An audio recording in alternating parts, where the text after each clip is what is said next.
Les vraies lignées royales ou comment les hybrides humains ont détourné les rois et reines du Magie Graal de notre mission angélique. Si vous êtes un grand fan des royales et des monarchies, pas la peine d'écouter ou lire cet article. En effet, la plupart de la population se fondrerait s'ils pouvaient avoir connaissance de ce texte et de cette vidéo. En tout cas, je présente vraiment ici mon opinion sur ce que je crois savoir, entre guillemets, être la falsification éhontée du programme royal du droit divin des rois avec lesquels l'humanité a été nourrie. Comment est-ce arrivé? C'est très simple. Tous les indigos angéliques depuis toujours ont manifesté leur fréquence génomique dans les grilles terrestres et d'autres grilles planétaires d'ailleurs, avec le soutien d'un très petit nombre d'indigos angéliques détenant des codes de fréquence plus élevés ou plus de brins d'ADN.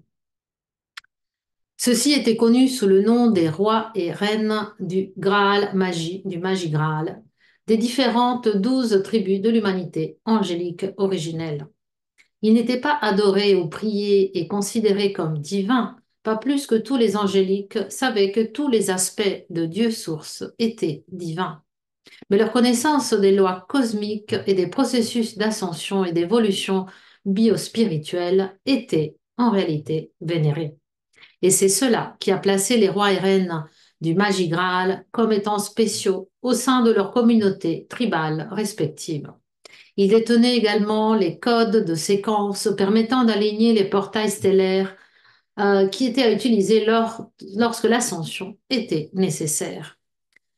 C'est pourquoi les êtres déchus, cachés derrière les rideaux des fréquences de la quatrième et de la cinquième dimension inférieure, ont cherché à utiliser cette valeur, cette estime spéciale que les angéliques avaient profondément pour leurs rois et reines. Ces rois et reines ont été impitoyablement pourchassés par les forces du Léviathan, c'est-à-dire les forces des soldats hybrides humains pour la plupart. Les rois étaient sujets à expérimentation, torturés et tués, et les reines étaient utilisées pour la reproduction forcée et pour agir comme reines ou consorts par les élites des forces Léviathan dans tous les principaux pays, empires et civilisations.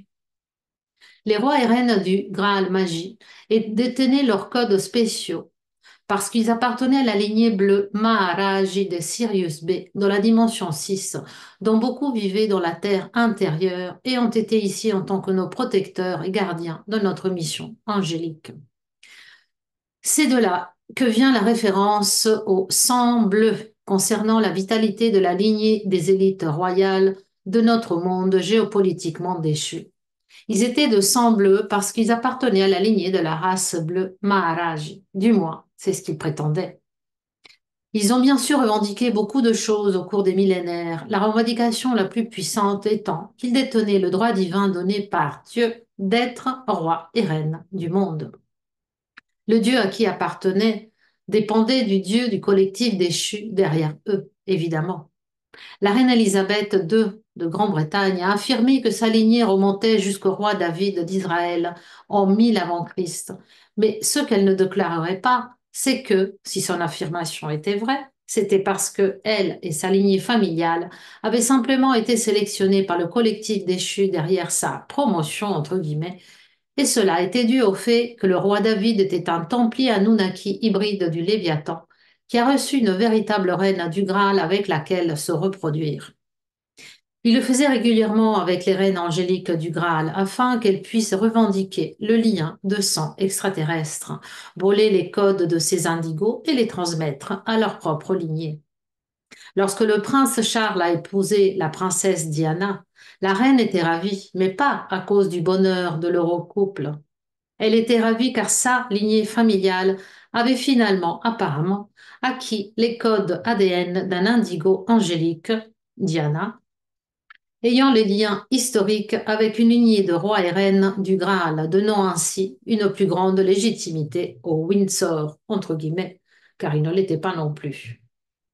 Les fausses royautés du monde entier, enfin en particulier dans les pays du G7 et dans certains pays du G20, ont toujours essayé de fusionner les lignées et de voler les codes des angéliques, et beaucoup de ces élites royales se sont manifestées en monarchie sur les 13 familles dont beaucoup étaient des banquiers vénitiens lucifériens du XIe siècle.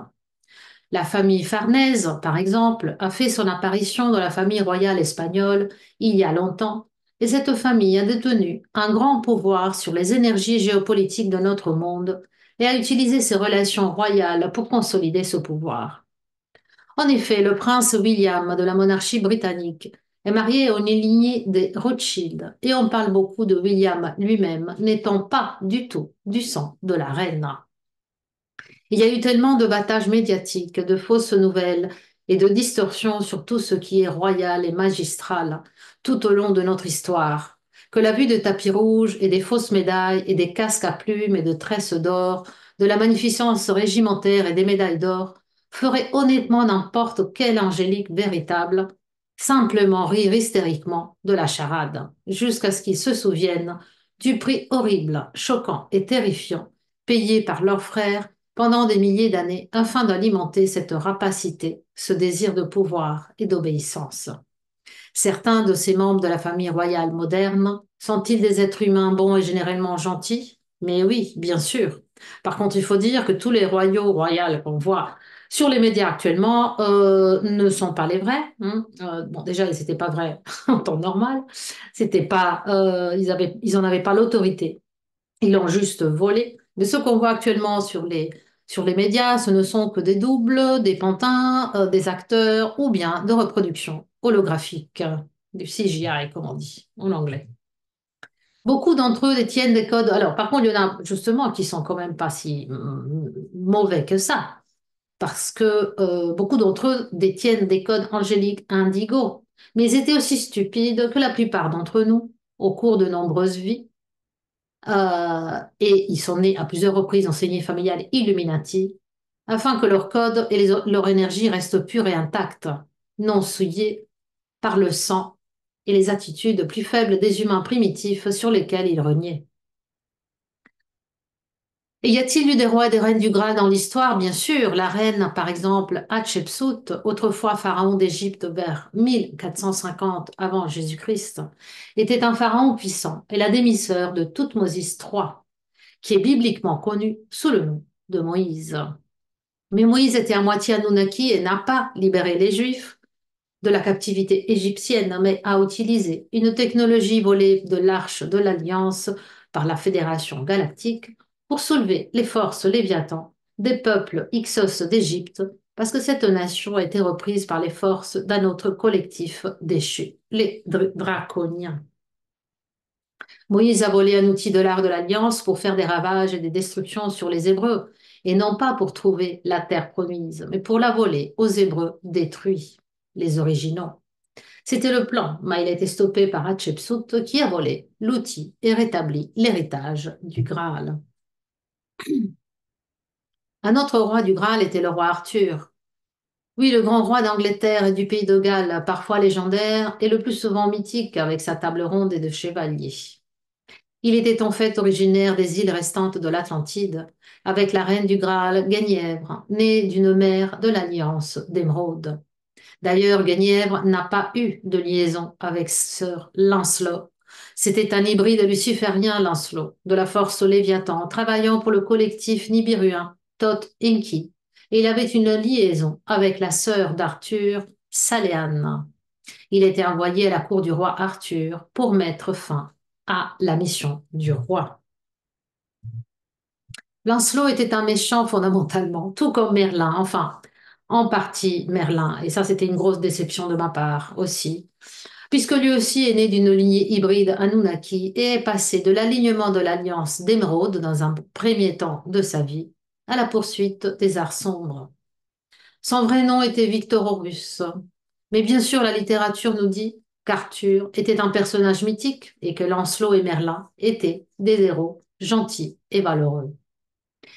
Il y a eu et il y a de nombreux rois et reines du Graal agissant clandestinement maintenant avec nous dans notre mission angélique indigo visant à récupérer les Christos, le code Christ. Mais leur place et leur influence ont été constamment détournées par les royaux, soi-disant euh, des faux royaumes, et les monarques affichant la richesse, les privilèges, le pouvoir et les démonstrations d'opulence et de cérémonie.